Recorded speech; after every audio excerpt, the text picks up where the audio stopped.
Good evening. Welcome to the new party. I'm Nora Christine. I'm about to give a really unpopular opinion, and I'm sure it's going to be especially unpopular amongst women. I'm Gray Mars. Break a record by being with 100 men in one day. And right after she was done, she recorded a documentary. I'm a vegan weed. Call yourself fresh and wear the same weak ass turtleneck on every show. Goddamn. Then we got goddamn the Sudanese Sambo. Bruh, man. And I'm Enzo. Bringing up my lives is they're like, oh well, he's violating the Constitution by having a meme coin and him making money off it in office and everything like that. I was like, if that was the case, like there would be lawsuits up the ass and impeachment inquiry. I'm skeptic.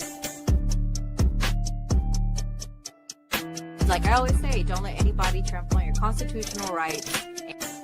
I'm Mia. That's not a correct power dynamic in my mind. Typically, the people that are trying to be removed are not in control. That's why they're easily being removed.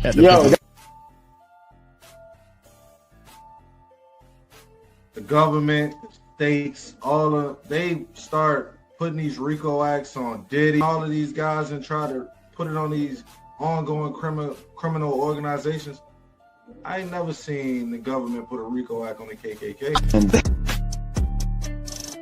If we sit there and be old school, we gonna miss the boat.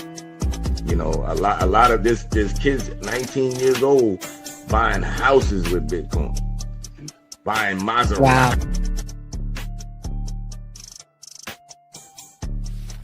I think when it comes to the woman, if a man takes charge and he shows that he's logical, same people. That's number two. That's all theater. This is WWF. I'm mostly on the left ideologically, but I don't associate with the Democrats because they're not ideologically on the left. The Democrats are clowns, and they're also losers.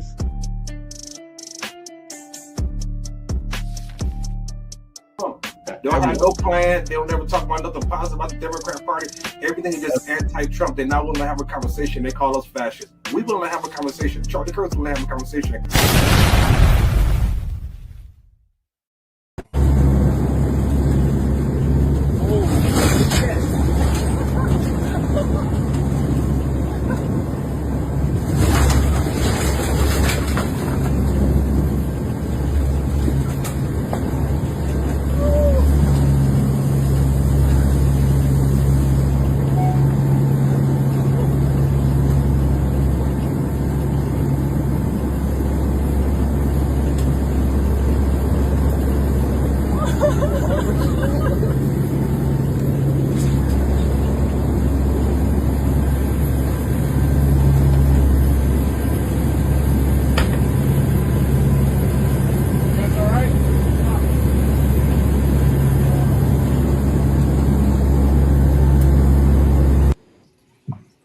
And? 180 now. 180, what's the pressure? Pressure, this is Air Force flying into that. Yeah, this is Adam Berg. He's giving me this pressure information. is now down to 896. Oh, my Jesus Christ. Okay. All right, I'm going to hold it together here. So 896 millibars is stronger than Hurricane Milton when it made that run last year. Remember my viral moment last year? You know, 50 millibars in 10 hours, right? It got down to 897 millibars. Now it turns out Melissa has broken or gone past Milton's wreck. So there's only one hurricane. There's only one hurricane in October and November in the Atlantic Basin that's ever been stronger. And that is Hurricane Wilma from 20 years ago. And by the way, Wilma was on I lived dates through that earlier too, than the present Wilma. date. Today's the 28th of October. So again, Katrina. Melissa is the strongest hurricane so late in a hurricane season. So again, this is all history. It's all bad news, especially for Jamaica. And, I'll have a lot more to talk about some of what's driving this, what's producing these catastrophic hurricanes, because, by the way, this is the fourth major hurricane so far this year. 3 of the 4 major hurricanes have reached Category 4 and 5 status. 3 of the 4 or 4 of the 5?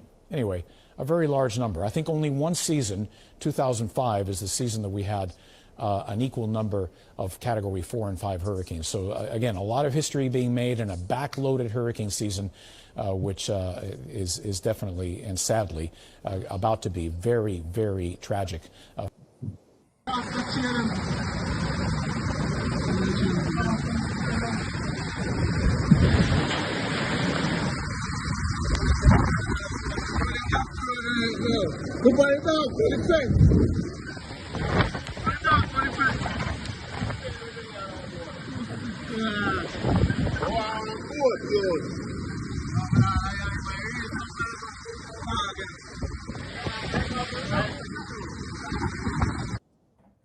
Disclaimer.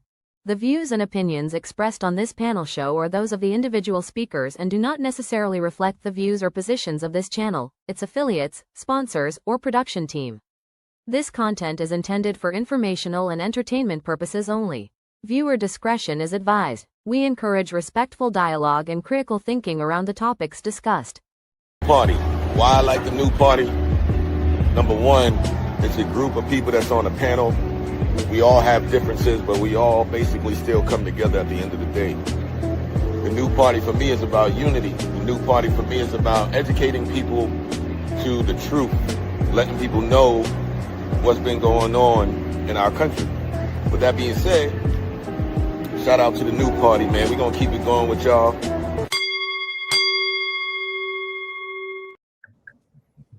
Welcome to the new party. I'm Nora Christine.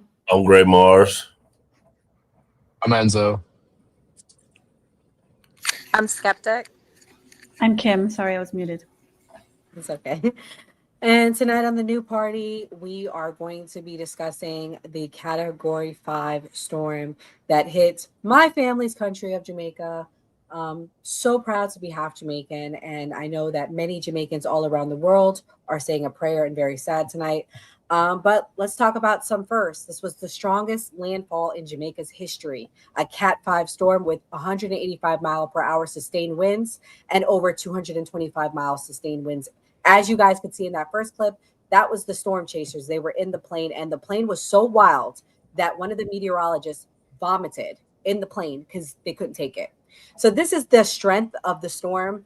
But many people are in disbelief. They don't know what caused it. Gray, what do you think about this hurricane being a Floridian?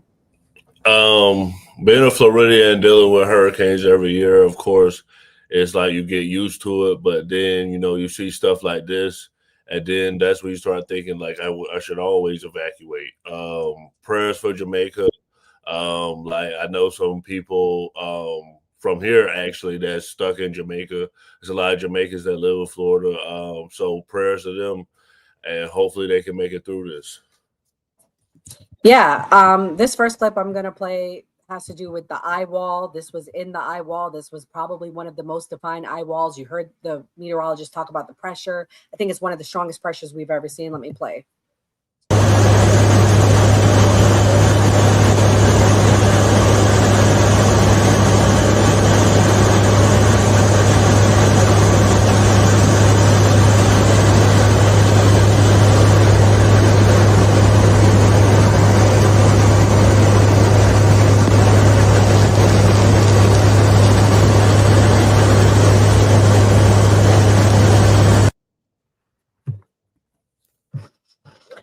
Kim, what's your thoughts on the eye wall? I know you're from California. Have you ever seen anything like this? What do you think?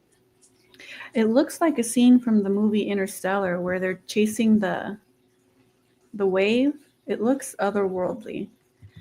Also, I'm not sure, but if those planes are actually like manually flown, are there people on those planes? Mm-hmm. There's pilots. That's wild. That's a adrenaline rush for sure right there. It's very sad. Prayers to all the people in Jamaica and in the Caribbean as well. Very sad. Yeah, and this next clip I'll have Enzo react to. This is some footage that came out from Jamaica. Oh my God! Respect your rules,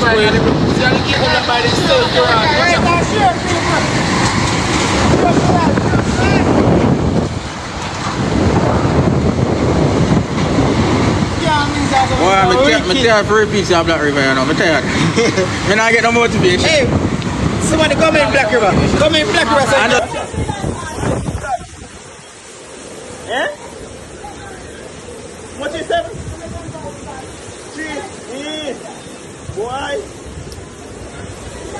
Got it.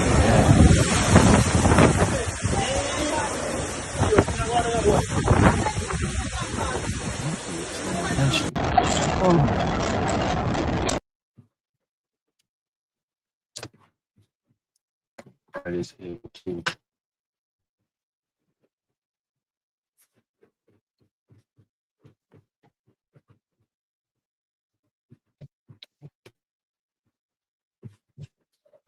So Enzo and getting ready for this show, I was like on X and everybody was like, you know, trashing the American meteorologists because they were going over there to Jamaica and they were like trying to like talk down to the Jamaicans, like, y'all should have did this. And the Jamaicans' response was, America wasn't prepared. America is still mashed up from North Carolina. What do you think about that? And do you think we would have been prepared for a storm this year? So the thing is with hurricanes, there's really no preparing. It's just how to minimize damage. That's the only thing you can really do. There's no way to 100% prepare for anything like that. And my prayers are with the people in Jamaica right now. Jamaica, I have a love for Jamaica because I spent 6 months of my life living in Montego Bay a couple of years back. So actually, I love it there. And the first time I actually went to Jamaica was in 2004 after one of the hurricanes touched there on a cruise. So I really do love Jamaica. And like they said, it's the 20th anniversary of Wilma. Wilma PTSD from that storm. I remember that storm like it was yesterday.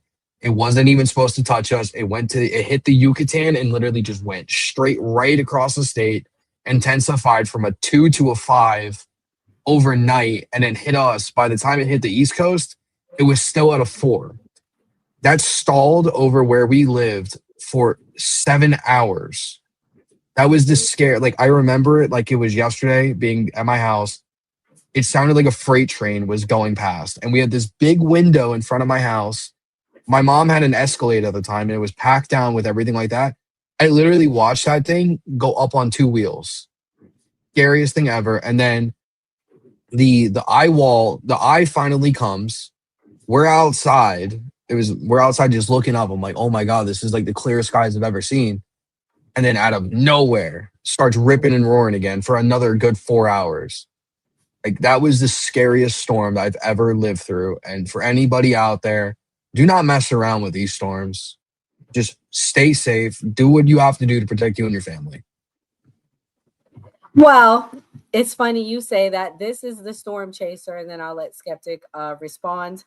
This is the storm chaser I was telling you guys about. I got into a major beef with him. He's one of the nicer ones, I'll say that, but we'll save that story for another day. Nevertheless, people were mad because he was basically like, oh, Jamaicans know what they're doing. You don't need to feel sorry for them. And a lot of people took that like they were kind of downplaying like the help that they're going to need. But I kind of understood, like, because at least he was giving props to Jamaica because a lot of them were attacking them. Here we go. This is him. Joshua, remember Weather Nation TV? and I'm in Crawford in St. Elizabeth Parish in Jamaica. The violent dialogue of Hurricane Melissa, Category 5 Hurricane Melissa, is making a beeline for this area. It's going to be here very soon. I'm in this big concrete building. I think I'm going to be okay, but the punishing gusts are starting to rattle it. And I think very soon I'm going to have to get inside and basically not come out until this thing passes, because this is going to be one dangerous storm. Winds of 180 miles an hour. Jamaica has not seen a hurricane like this in its history. Josh Morgan, Weather TV, Jamaica. Okay, so Skeptic, what do you think about these people that sit there and do these storm chasings? Do you think that they genuinely want to bring information, or do you like say, what y'all doing? Let me just say, people from like South Louisiana and Florida, you Floridians, that I have family that lives down south, and every time there's like a storm or something, I always call and I'm like, I'm freaking out, and they're like, oh, we're cutting our yard. So when it rains, like our yard will be cut. You guys are built a little different, I will say. You're not wrong. Because I'm a panicker. I could never live down south. To be leaving for every storm. So I do feel like there's a type of person that is built for that type of environment. Not me, but I respect those that are. Like if you're out here chasing storms, you're just built different, because I could never. I see a storm, I'm going the other way, but that's just me. Yeah, I mean, yeah, you're not wrong. I mean, people were out on boats. I got to get the clips because I'm like, I don't know if they're real, because there was a lot of fake clips, guys.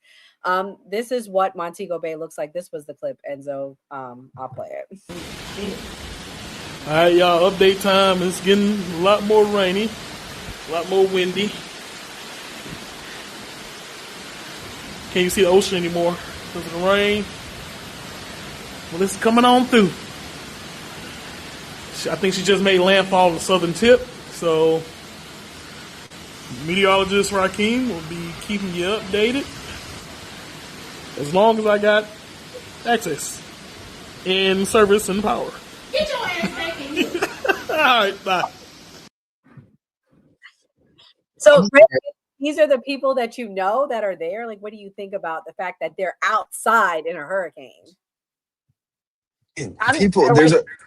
Yeah, I have family. I'm just going to say this. My family that lives down south, like when there have been hurricanes there, and they live like in New Orleans. So like, if you know, that's like coast, right?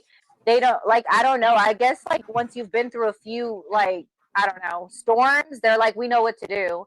And I don't know why you're not worried about it, but that's just like, I guess like, for example, like what Enzo just said, if you've been through a hurricane before, I guess that you're not as scared as to what's going to happen and, you know, the preparation. But like, I've never been through a hurricane. I would be panicking.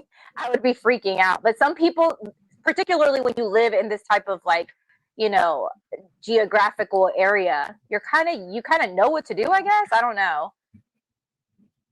Yeah, that's true. Well, guys, sending prayers. This is a developing story. We're going to switch gears here and go to the next topic of the night. We'll have more information Wednesday and Thursday night about the hurricane as it comes out. But we're going to switch gears here to some American news. A man, Donnie, race for NYC mayor, and pushing the elites to Florida. Gray, this clip is for you. What do you think about this? Hold on. We're going to play and get your reaction. This is the prediction of what they're saying about all the people that'll be coming to Florida.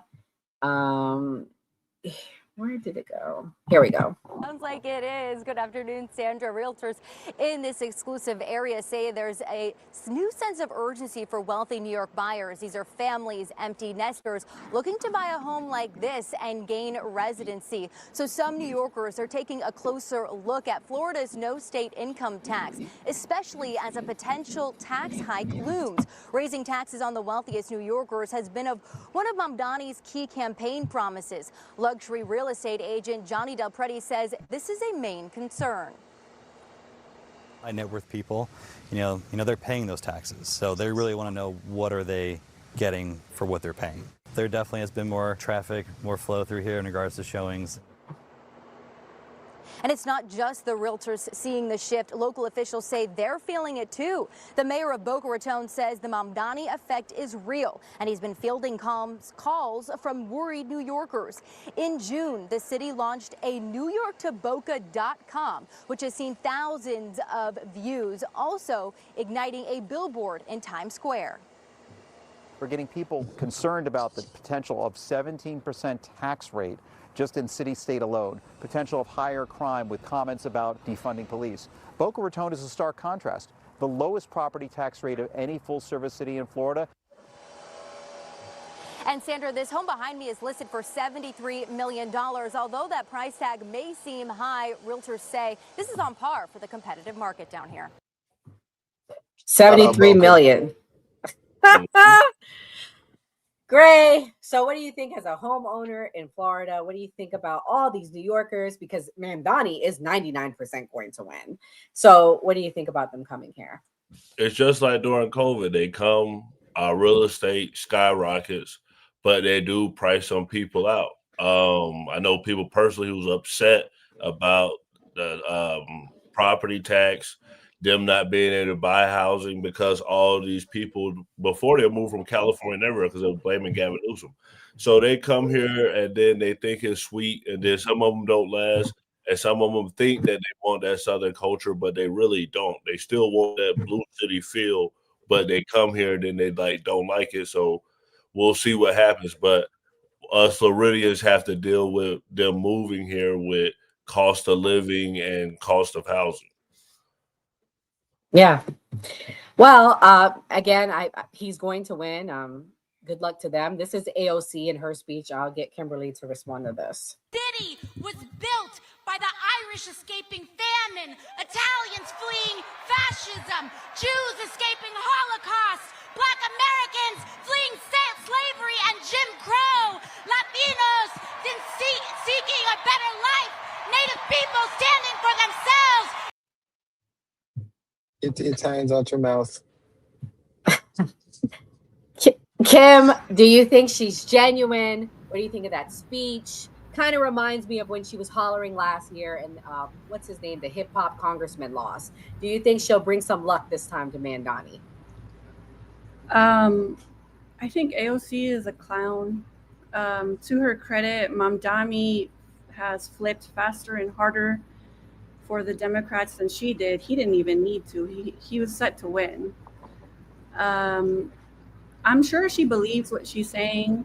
It was a very passionate speech. Everything that she said in that part is true. But you're not going to reform the Democratic Party. The Democratic Party is not progressive. The Democratic Party is not even left-leaning. I was hopeful that Mamdani would at least, he seemed at least to be consistently principled. He's recently flipped on some very important things that he didn't need to flip on. Like he went on and said that the New York Police Department isn't racist or not as racist. It is. And then he also backtracked on the globalize the intifada, whereas before he would say things like, I wouldn't personally say globalize the intifada. Intifada just means, I forgot what it means in Arabic, rebellion. And now he's just completely flipping to the donor class. So all those people that are worried about all the real estate developers leaving New York City, do not fret. He's placating the Democratic Party. He had some former Hillary and Obama campaign workers join his campaign. He's flipping. And I actually donated to AOC when she ran, when she unseated, what's his name? I think his name was Crowley. I donated to her campaign, even though I don't even live in New York. And that's the thing with the Democratic Party, is that you can't change them from the inside. And sadly, I don't think that. I mean, I don't think she's sincere. If not, then she would stand on principle. Yeah, well, I think he's flipping because there has been, I'm going to just, listen, New York had 9/11. I understand there's hard feelings from 9/11, if you know where I'm going with this.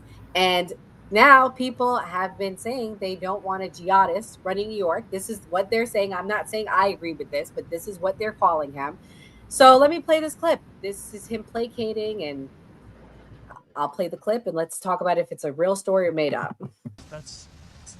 I was speaking about my aunt. I was speaking about Zerafui, my father's cousin, who sadly passed away a few years ago. And for the takeaway from my more than 10-minute address about Islamophobia in this race and in this city to be the question of my aunt tells you everything about Andrew Cuomo and his inability to reckon with a crisis of his own making. What do you think about all that? So, Enzo, you are our resident New Yorker, New Jerseyan. What do you think about this story that he told? Many people were saying it's a lie, that his aunt doesn't live there. What do you think? What have you been hearing on the streets? I heard the same thing, that his aunt didn't even live here. There's a lot more things coming out about him too that he's got to worry about him lying on his citizenship to come to the United States, and a bunch more. So I mean, if he wins New York, you're gonna get what you asked for, and you guys are gonna get fucked every which way to Sunday in this situation. Like I think it's hilarious that he wants to raise the corporate rate as well as taxing white neighborhoods more than everybody else, and that's on his campaign website. White areas too. I mean, we see it already. You have billionaires and corporations going to leave New York the same way that they left California to go to tax haven states. You see, raising the taxes on the rich is not what to do, because I mean, California is the second highest unemployment rate in the United States. We're going to see that in New York, in the capitalist center of the world, pretty much, to be a ghost town. State-run groceries, state-run this, social workers working instead of police officers. Like, I'm sorry, like this is just ridiculous that we've come this far, and we're gonna put somebody like this in who's literally a socialist. Like, I don't know. I got plenty of feelings about this guy.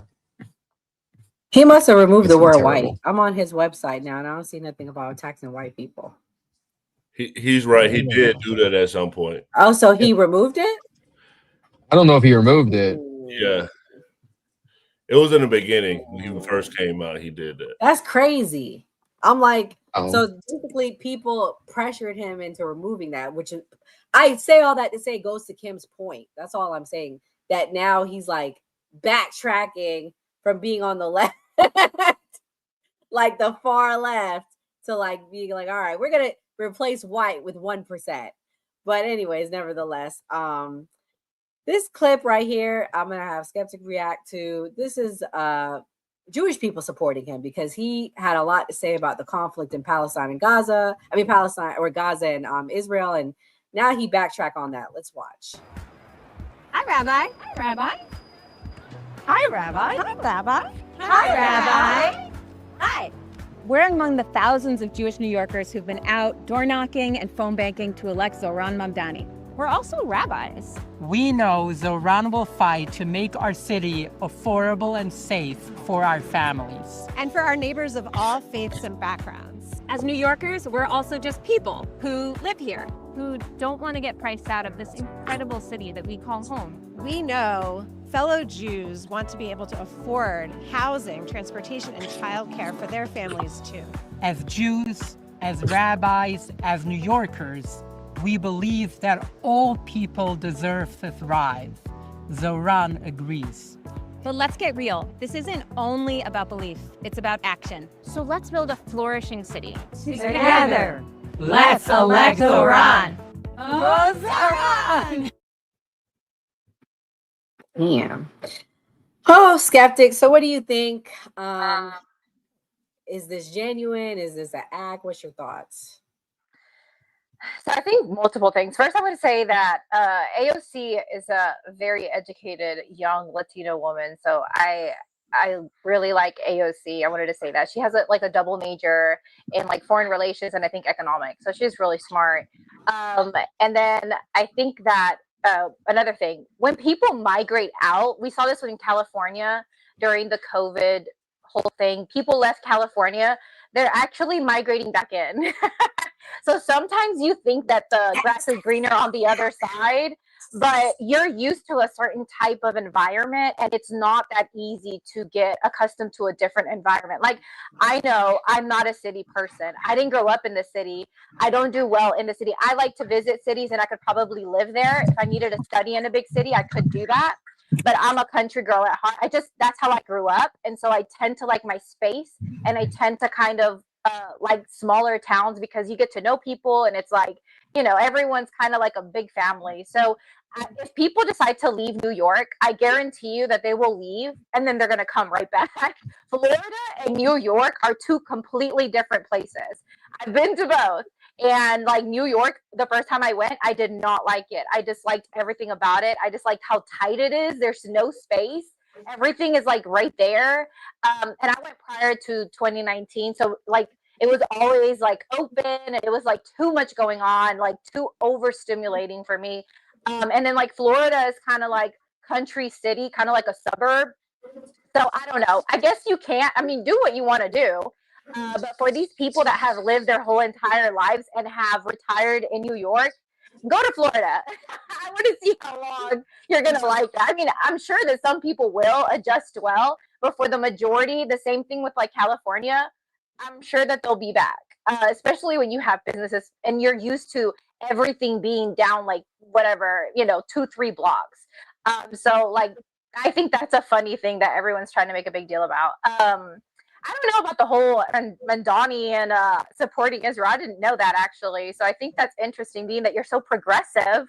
I feel like everybody kind of agrees. That's almost like a bipartisan thing that we have.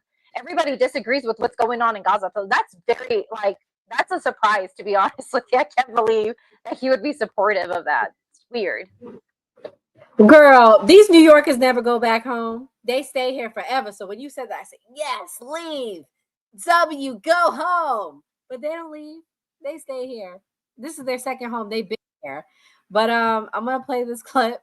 This is a rumor that they claim is true, that Soros funds Mamdani. Let me play. I'm Christina Awayo in Dallas, and here are your top stories. Records have revealed that George Soros funneled $37 million to support Democrat socialist Zoran Mamdani's campaign and marginalize Andrew Cuomo. According to those recently released records, Soros, through his Open Society Foundation, funneled the money in recent years to the Working Families Party and at least 9 other left-wing organizations that supported Mamdani's successful campaign in the New York Democrat mayoral primary. The WFP, a far-left socialist-friendly group, received $23.7 million from Soros through its nonprofit fundraising arm, then used that money to help Mamdani. An additional almost $14 million was distributed to 9 other nonprofit organizations and their fundraising entities, all of which endorsed Mamdani's campaign and supported his progressive agenda. Specific groups funded by Soros included Make the Road Action, Community Voices Heard, Move On, Jewish Voice for Peace Action, which is described as an anti-Zionist group. Other unnamed profits also received funds totaling the more than $13.9 million figure. Mamdani, who has been accused of being a Marxist and communist, won the Democrat mayoral primary by a 12-point margin over Cuomo, securing a record 565,000 votes. While Soros and his family did not directly donate to Mamdani's campaign, the Open Society Foundation's grants indirectly supported his candidacy through these organizations' advocacy and ground efforts. That's what you need to know in Dallas. Kamal, welcome. What do you think about Soros giving all that money to Mamdani, and he's supposed to be a progressive? Y'all might want to go to somebody else. Shit, I'm still discombobulated from this weak ass internet, and I try to have the sound crisp to y'all because I got a mixer and stuff, but that shit was making my computer mess up like a mug. So can you go to somebody else first? Because I'm still coming. Yeah. Well, that's okay. We'll be wrapping up soon. Enzo, what's your thought? Right. I just don't understand how this is, like I said before, this is even going on. George Soros donates a lot of dark money to a lot of people. We've seen it already with the No Kings protest. I mean, it's kind of funny that they call him a Marxist and a communist when you have Communist Party of the United States donating to the No Kings protest on par. And George Soros is just going to funnel money to everybody and anybody. That's what George Soros does, elections. So, out of George Soros's handbook. I don't think, I'm going to sit here and say it. I'll probably be wrong, but listen, Mamdani's not going to elect. And if they do New York, you really have lost the damn way. You don't think he's gonna win? I'm going to win. I think he's not going to win. You don't think he's going to win? No, I don't think he's going to win. Oh, he's There's always that 1%. I don't know. I think the chances are pretty low that he loses. I mean, like if you've been keeping up with the race, he's been leading, At and I want to say that 80%. he just No. now kind of like halved, I guess, right? He just now has like 30-something%, and he's still winning by like 40-something. Like, Bro, Cuomo has to be the shittiest freaking governor of life. Because when Slim heard that Cuomo was running, he was like, "Oh, he's running against that loser." He's like, "No wonder why he's." This is coming from Ray. Am I lying? This is coming from Slim. He was like, "Oh, he sucks." Who, Cuomo? Yes. 'Cause Cuomo is shit. He sucks. Yeah. Hey, Cuomo. I would rather have Cuomo over Mamdani, though. I Because at know, least you know what you get in with Cuomo. Enzo, At look least you how know he's it's going to be shit. polling, though. Huh? He's polling so bad against this guy. I know. Because everybody in New York hates Cuomo. That's why. Well, we got time for like a couple more clips. But this clip right here, this is Rand Paul talking about what's been happening in Venezuela, and we can react to it. Somewhere where I think the two of you agree, and that's on some of the last bit of what Lucas was reporting on there about those strikes out in the sea. The president says there's going to be more information and briefing coming to Capitol Hill. Here's what he said Thursday. You know, the land is going to be next, and we may go to the Senate, we may go to the Congress and tell them about it. But I can't imagine they'd have any problem with it. I think they're going to probably like it, except for the radical left lunatics. All right, so I'll start with you, Senator Paul. What do you need to hear in a briefing? What questions do you have? You know, it's not so much about a briefing, but we haven't had a briefing. To be clear, we've got no information. I've been invited to no briefing. But a briefing is not enough to overcome the Constitution. The Constitution says that when you go to war, Congress has to vote on it. And during a war, then, there's a lower rules for engagement. People do sometimes get killed without due process. But the drug war or the crime war has typically been something we do through law enforcement. And so far, they have alleged that these people are drug dealers. No one said their name. No one said what evidence. No one said whether they're armed. And we've had no evidence presented. So at this point, I would call them extrajudicial killings. And this is akin to what China does, to Iran does with drug dealers. They summarily execute people without presenting evidence to the public. So it's wrong. So, Skeptic, I think you're like the left that he's talking about. What do you think about what's been happening in Venezuela? What's your thoughts? So I've been looking into it. So interestingly, there are actually U.S. government officials that have said that, number one, fentanyl is not being produced in Venezuela. So that's a very big thing that has recently come out. And another thing is that some of the government officials that were actually involved in the attack were saying that the way the reason why they were bombing the boats was not a actual like justified reason. Also, we're not at war, right? We're not at war with Venezuela. Why are we bombing the boats? And here's I don't know how true this is because I don't have proof for this. But while I was researching it, they actually said that they had reverse searched the video or the picture that was released, and that video was actually released in 2012.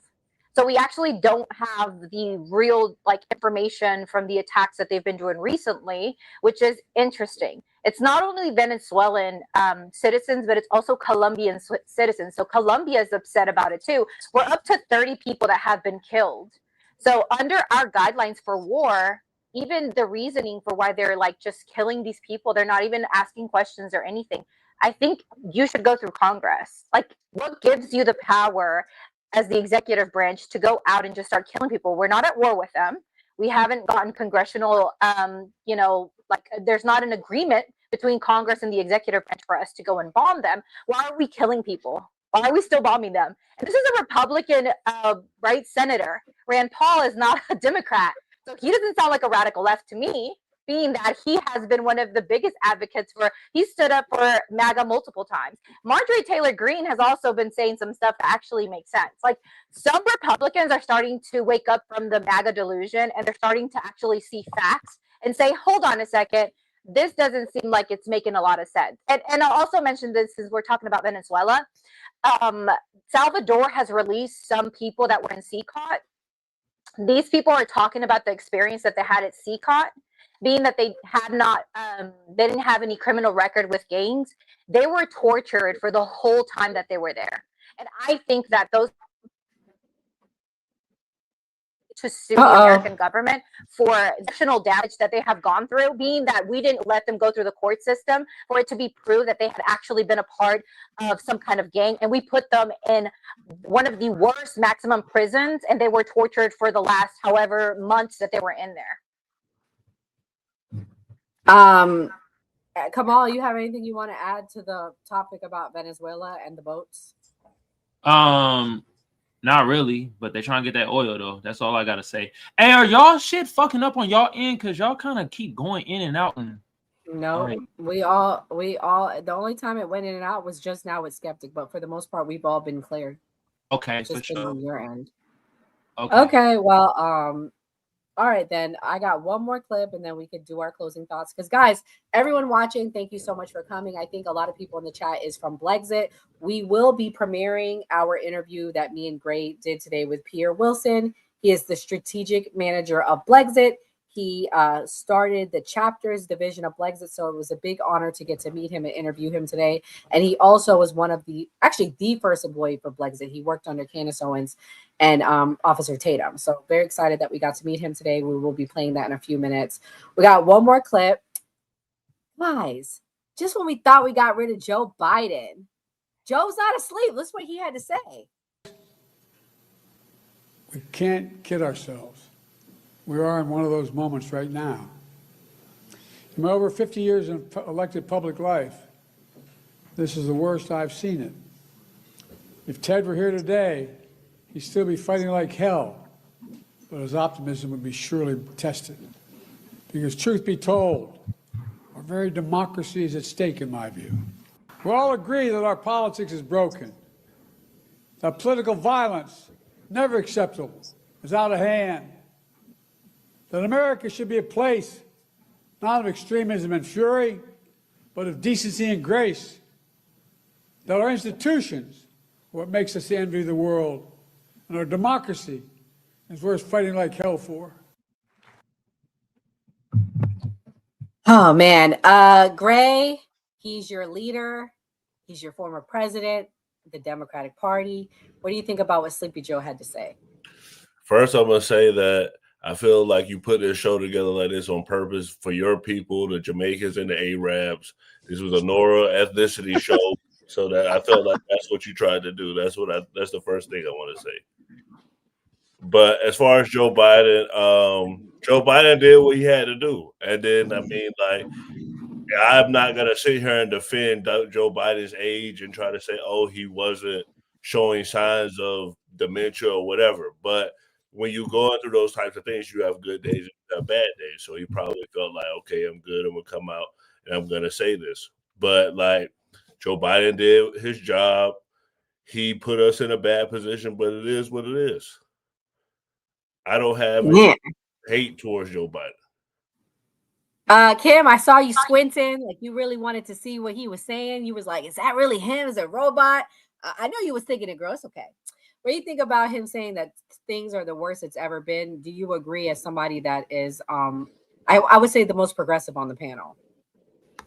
I was trying to read where he was speaking at. It said the Kennedy Center or something, but so Joe Biden is the reason, not the only reason, but people like Joe Biden are the reason why we ended up with a Donald Trump. He co-wrote the crime bill, the bankruptcy bill. There's no disastrous trade agreement that he didn't vote for. There's no disastrous illegal war that he voted for, including for advocating for other illegal wars.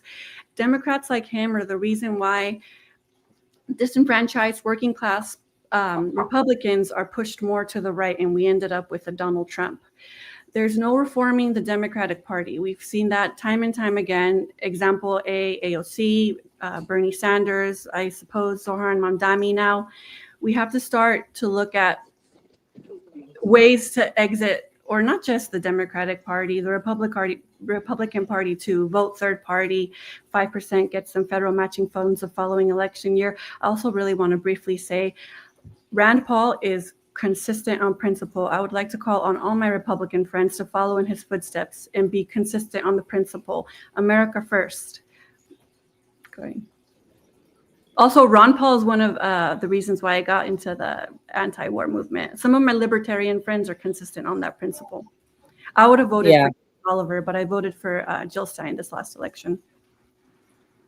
That's good to know. All right. At least I know you voted, because some people, like the other progressive person we have, she didn't vote.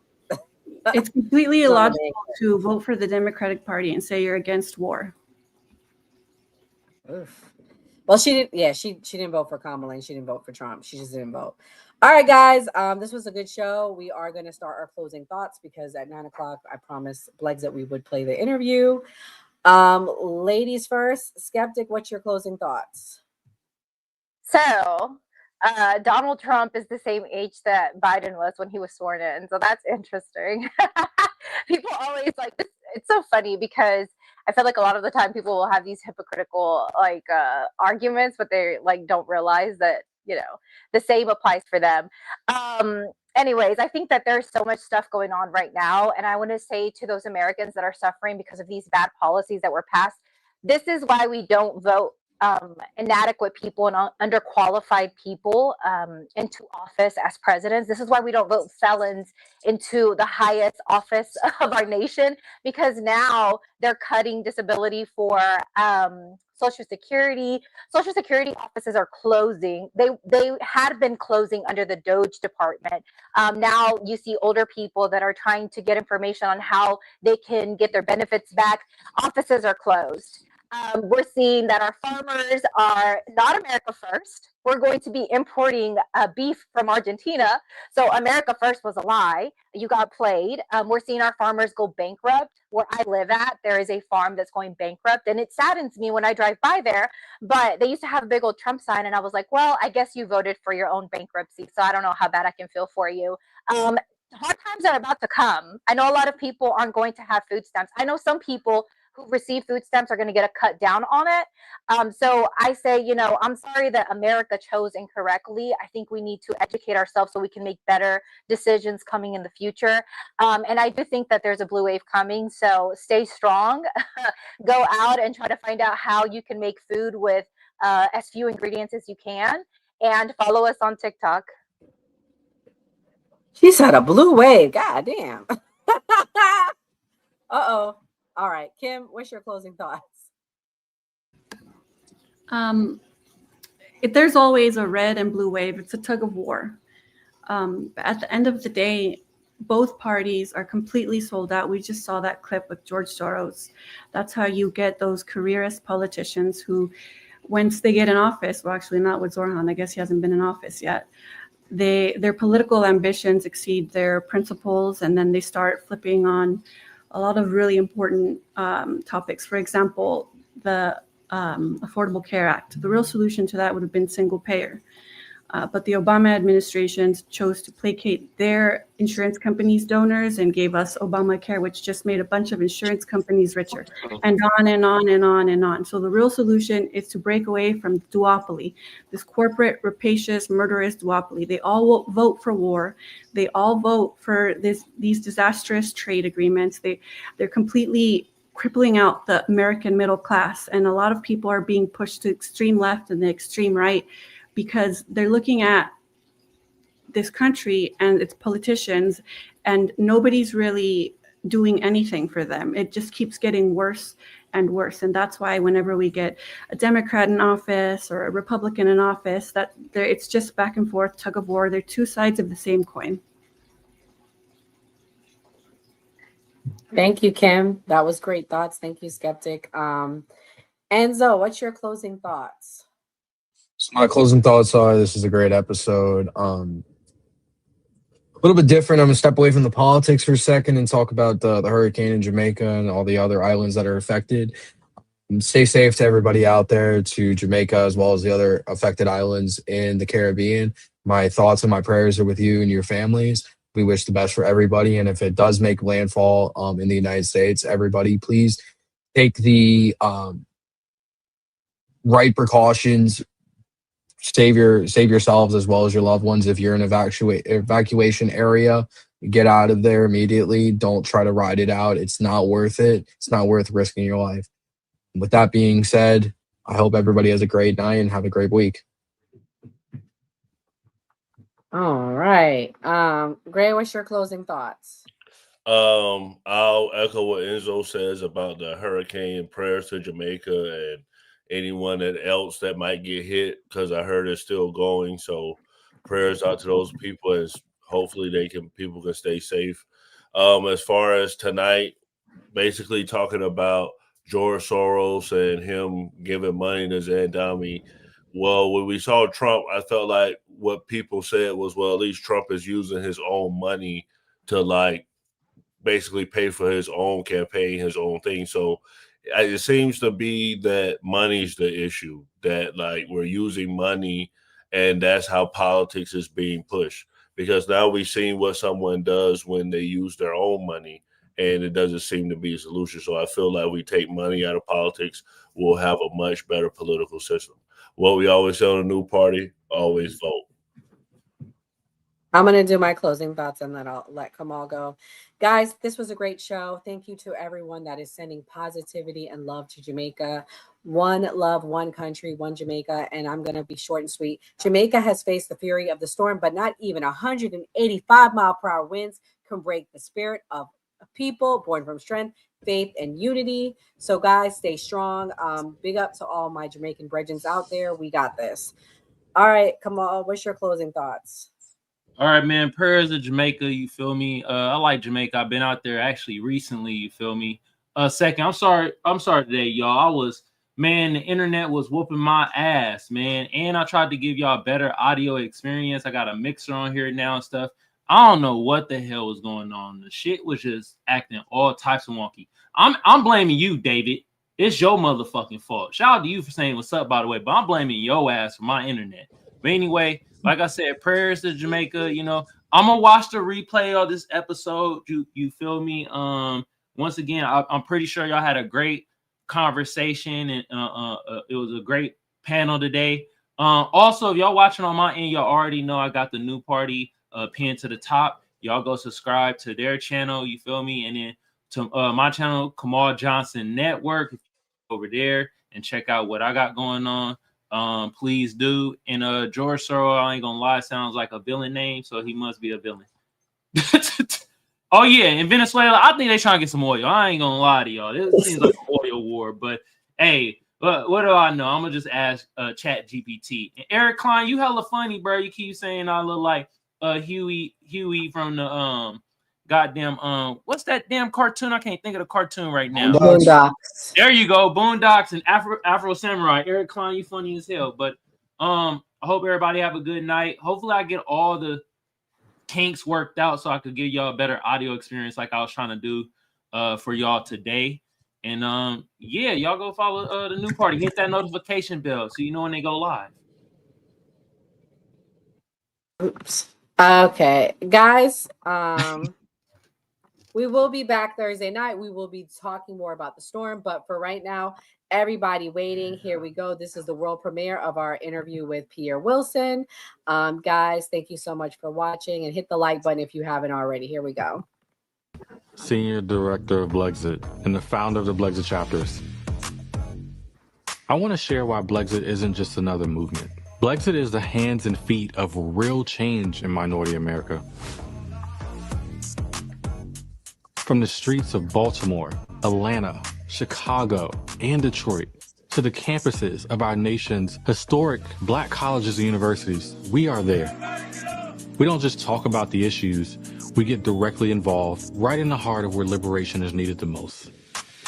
Unlike the left, we don't believe that the solution to fixing problems in Black America relies in more government handouts. That's why we address the root causes. We know that so many in the community don't chase after that dream job because they lack the confidence. But why? It could be as simple as they've never been taught how to write a resume. So we have resume services. We do job training. We believe with the right resources and tools, you can do more for yourself than whatever the government can provide you. We know that if someone ends up on government dependency, their children are more likely to end up on it as well. We are making a genuine impact, one community at a time. And here's something remarkable. Over 70% of our leaders once identified with the left, but they've made the powerful choice to break free from a victim mindset. Oh, you know.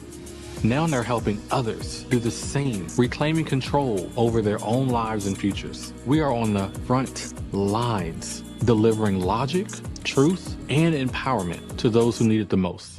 If you are ready to be a part of a movement that's not just inspiring change, but actively creating it, now is the time. So partner with us and let's take this cultural revolution to the next level. Wow, sign me up.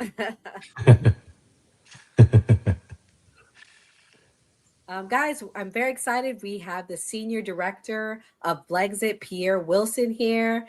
That is a really inspirational video, and I'm so excited to have Pierre here. Gray, you going to join?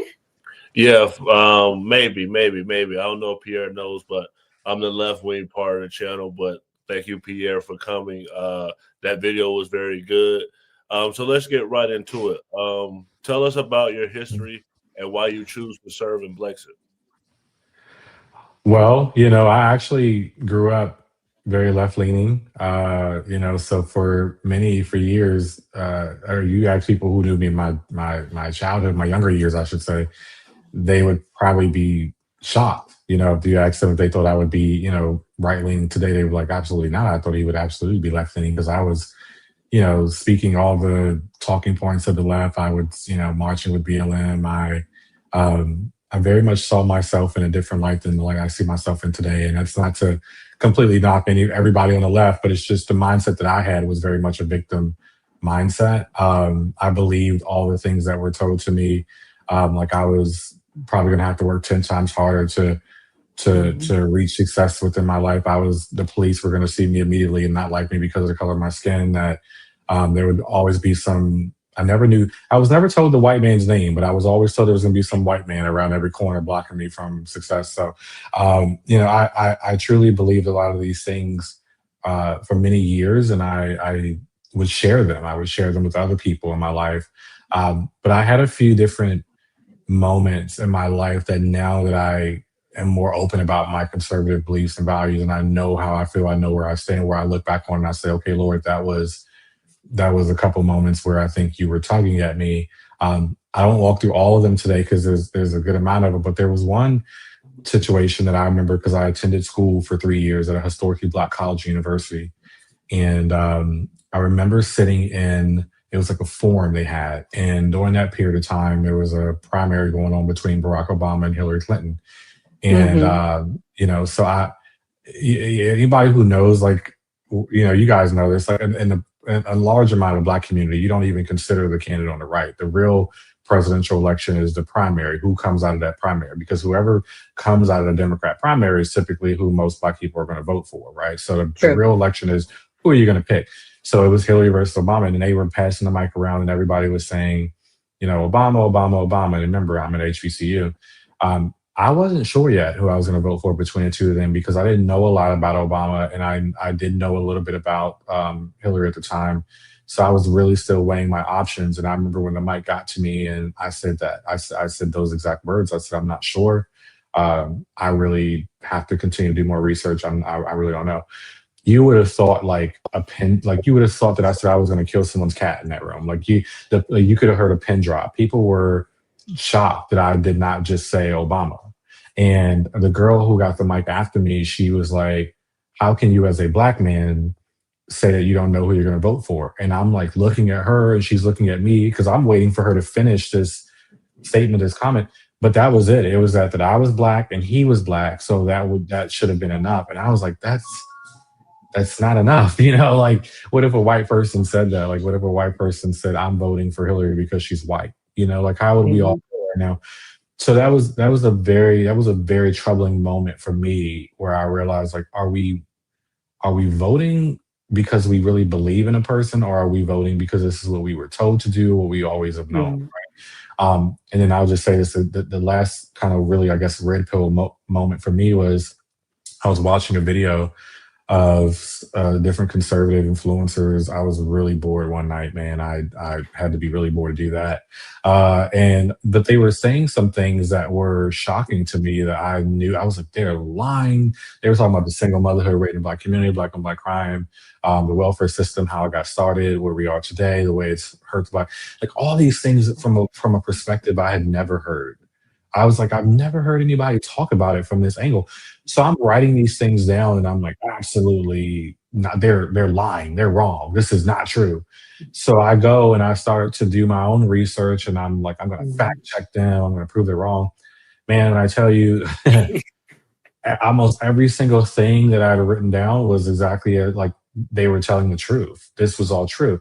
So I was like, wow, why? Like I can laugh about it today, but in that moment, I felt lied to. I felt like I questioned everything. I didn't know if I had ever been told the full truth. I felt a lot of different things, and I'll wrap up because I know I'm going long-winded, but I decided to speak up one day and share my beliefs. At the time, Blexit had just launched. Candace and Brandon had just started it. And they said they were going to do these shows. They were like, oh, we're going to do these shows around the country.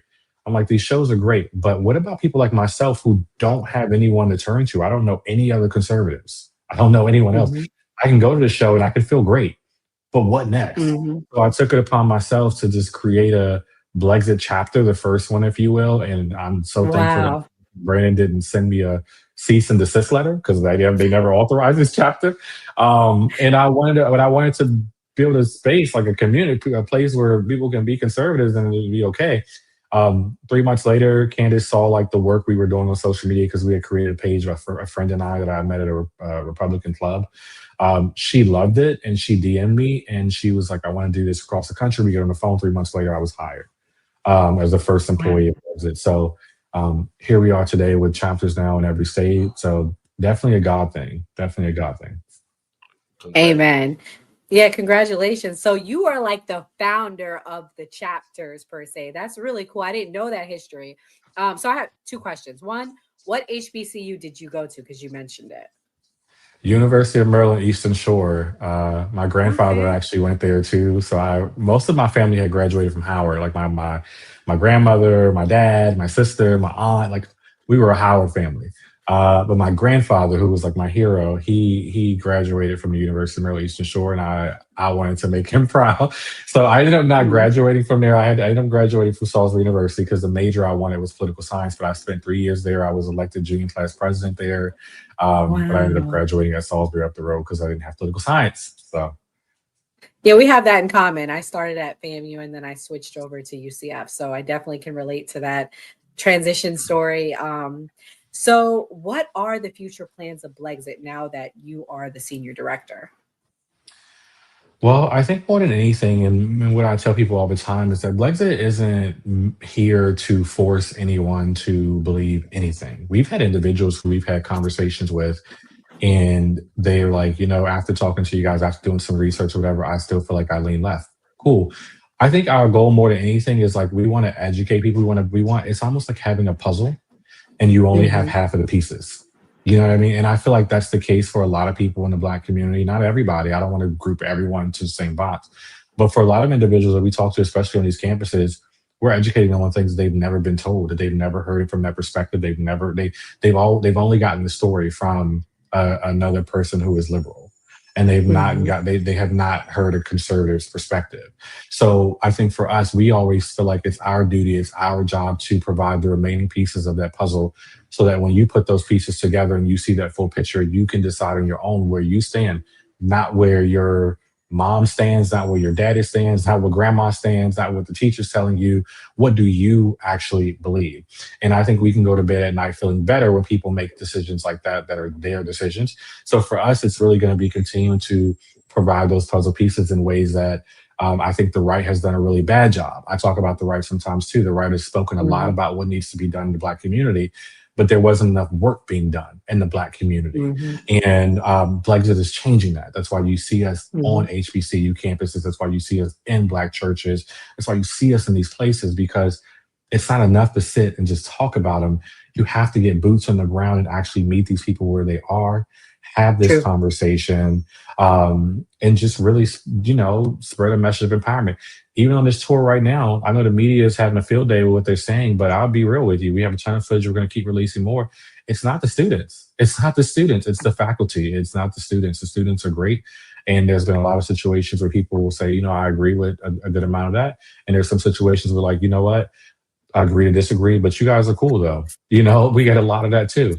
So it's, the media will run with a different narrative, but we just want to continue to spread a message of freedom, empowerment, and provide a different perspective for people to think about. You answered a lot of our questions, but was there a particular reasons that you guys picked HBCUs? More than anything, I think there's twofold for me. One is kind of personal because I went to one.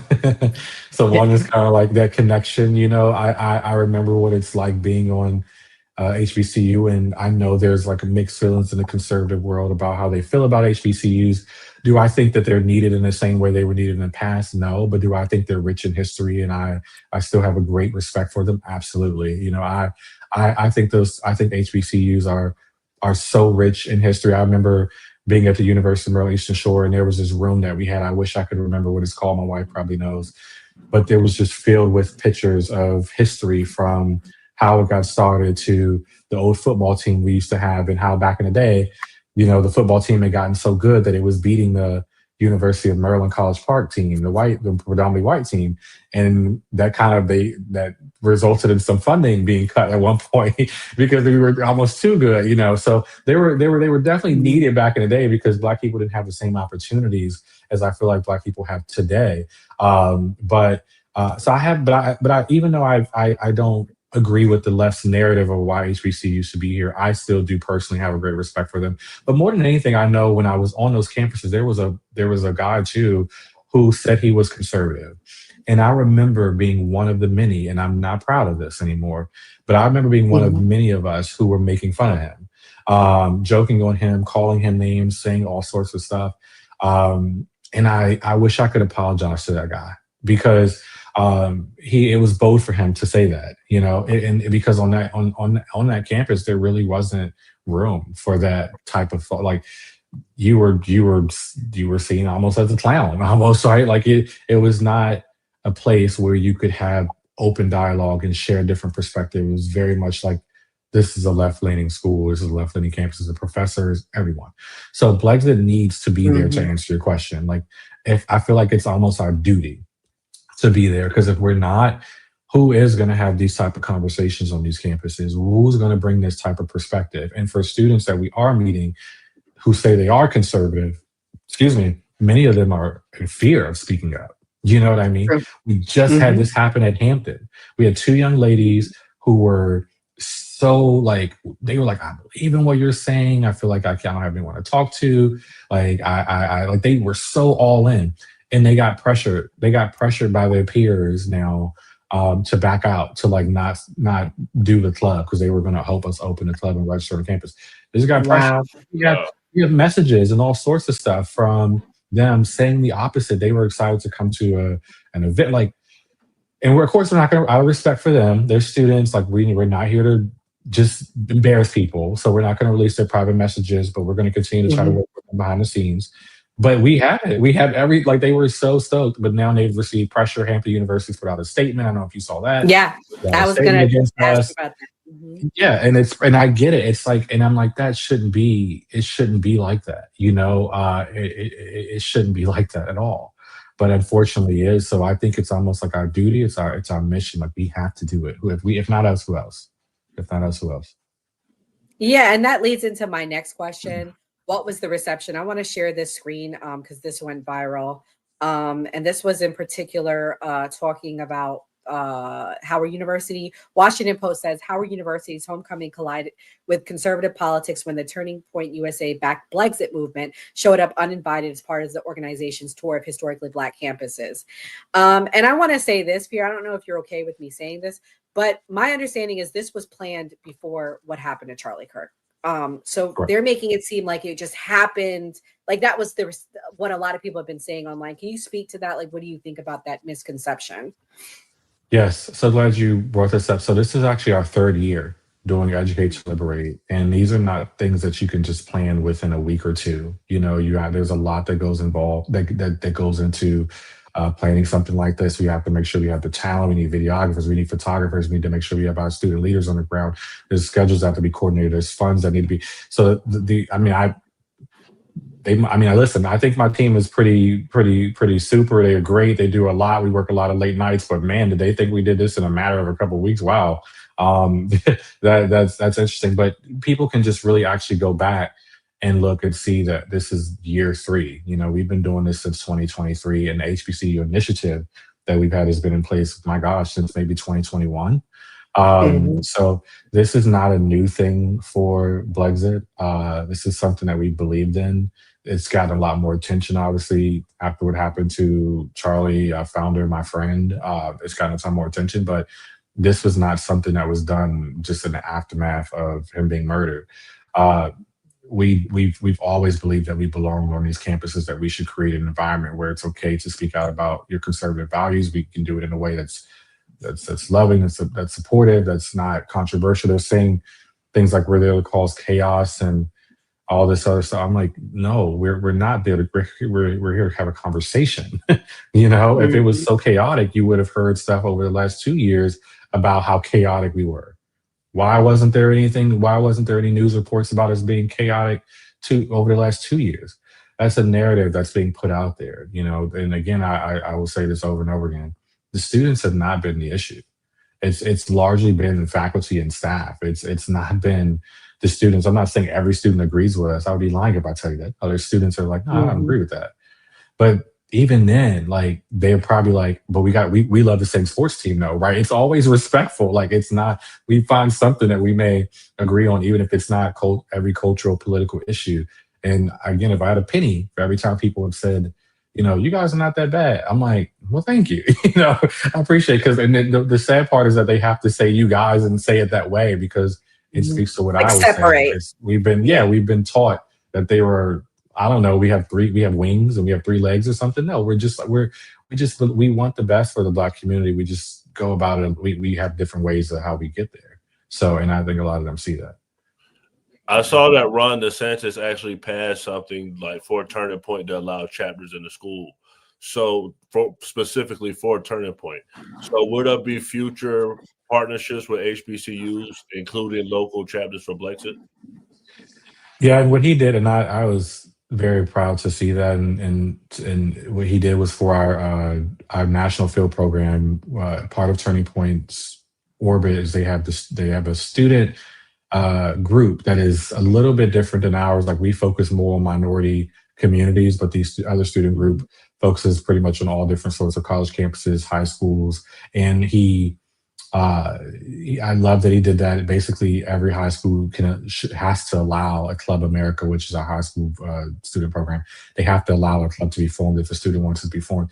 It's so sad that we have to do that, but unfortunately, yeah, we may have to talk to the governor and other governors about things like that, because we do, for example, we have some students on campuses now who Brexit recognizes, like, they're recognized as a club for us, but they're not recognized on the campus because the campus is stalling it. Like, they're stalling the paperwork. We have one club that's been waiting for over 6 months. You know, they've turned everything in. They have everything they needed, all the requirements met, but it's sitting on someone's desk. And every time we say, hey, can we get an update? Oh, we're working on it, you know, or it's this person, it's that person. So almost filibustering it or whatever you want, you know, whatever way you want to phrase it, but they're holding us up from being registered, and we know why. So sometimes we have to have things like Governor DeSantis or these other governors who have to say, hey, if you don't allow these clubs, then we're going to come after you with the full power of the governor's office. So that's something that we will consider, but I don't know that it's the route that I want to go right away. I am doing everything in my power to work with these universities. Some people think I'm absolutely crazy for wanting to do that. Call me hopeful, whatever you want, but I want to do it as best as possible, the right way. I want to build connections. I want to build relationships. I want people to understand that we're not the boogeyman. I want people to understand that we are here really just to provide the full puzzle pieces to these students, and they can choose whatever it is that they believe in, as long as they know why they believe in it. That's all we want. That's all we want. Now, yeah, like I was talking to Jonathan yesterday, and I said, I think it should even go further, like high schools, middle schools. And so that was great to hear that it's going in that direction, because this reminds me of what Sharice Lane talked about last year. I don't know if you remember her, but she was the young lady at FAMU that was trying to start a young Republican club. And she said she could not find a faculty member to agree to do it due to pressure from the administration. So this is not a new thing that Pierre is saying. This has been happening all around the country, unfortunately. So based on that, post-tour stops, has there been increased interest in Blexit? Like, have people been reaching out at universities, coming to you and saying, hey, we're having these problems? Like, what are some steps? Like, what's advice that you would give if they run into these hurdles? Yeah, I think with the thing about the media is, sometimes they end up, they try to push a narrative, but then they lose control of it, because right now the narrative is like we're chaotic and we're crazy and we're all this stuff. But what it's actually doing is shining a light on what we're really doing. People are doing some research for themselves, and there are students who have reached out to my team and I, who are like, hey, I want to do this on this campus. This is the problems I'm having. So we're working with those students right now. Again, it's not going to be an easy process, because I truly believe that there should be more oversight into these schools when they have so much power over what clubs they can allow or don't allow, including in the public universities. Like, it's a shame how much I think some of them are getting away with, and I think there needs to be more oversight, because when we're leaving it to these schools, who are the ones who can truly authorize these clubs, that they're doing everything in their power. Even if they have students or a faculty advisor who's saying, hey, I support it, I'll sign on for them, it's still being held up, So we're not going to sit here and promise the road is going to be easy. But for these students who are out there and they feel like they're alone, know that you're not. Know that you do have us. We do have lawyers. We do have the financial resources. We have the ability to help amplify your voice, because your voice should be heard too, just like your peers. So we're getting a lot of different people reaching out. We just launched 2 more clubs directly as a result of ETL, Educate to Liberate, and then we have a ton more students that we're working with right now. So we're seeing the growth, and that's why we can't stop. That's exactly why we can't stop. Can you tell us about actions Blexit is doing to serve in the communities that many people may not know? Yeah, so the Educate to Liberate, road trip that we're on has gotten so much attention, but that actually is not even the biggest part of Blexit. The biggest part of Blexit is our city chapters. So we have chapters that are not related to what we do on campus, that are just in local communities, and they do. Most chapters do 2 to 3 activism days, or as some people know them as events, a month. And these are community-led events. So I'll give you an example.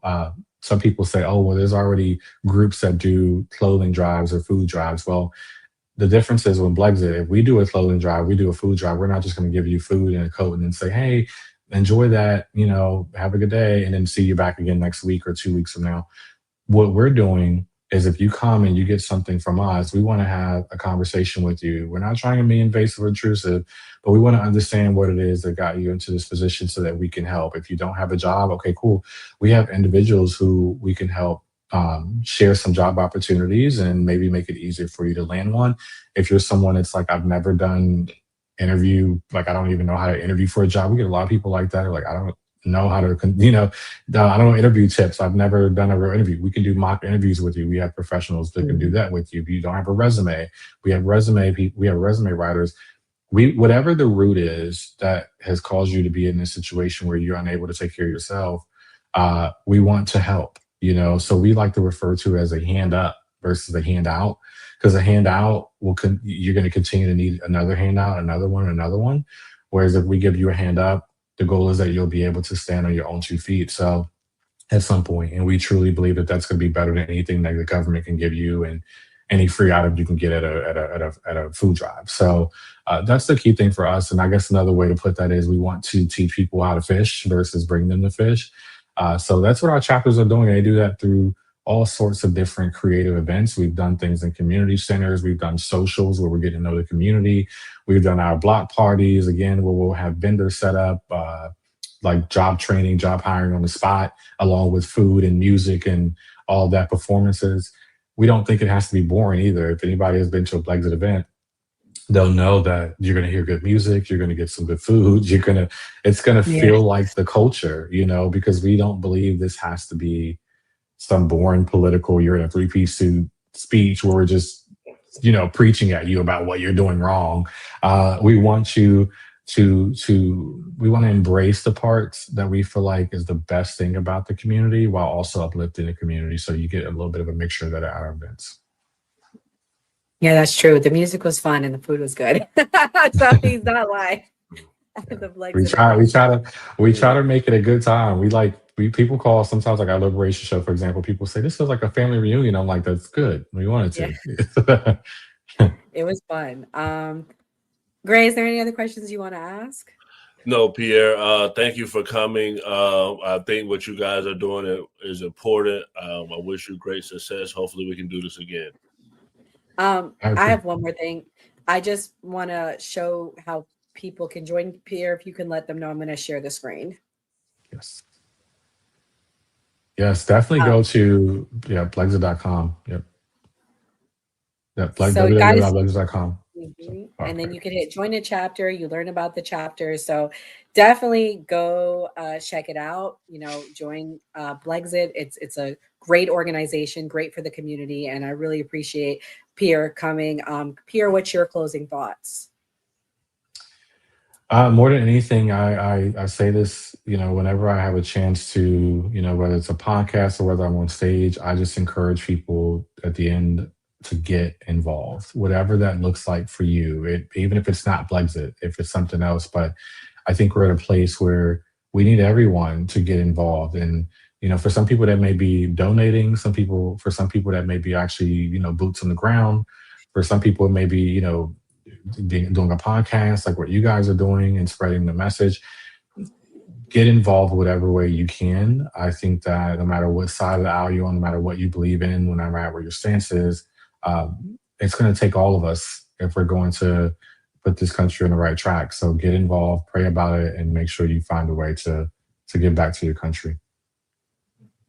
Yeah, and everyone, please go check out more from Brexit. Do your own research, and we really appreciate you for coming, Pierre. Make sure you guys, again, like he said, pray about it and get involved. Thank you, guys.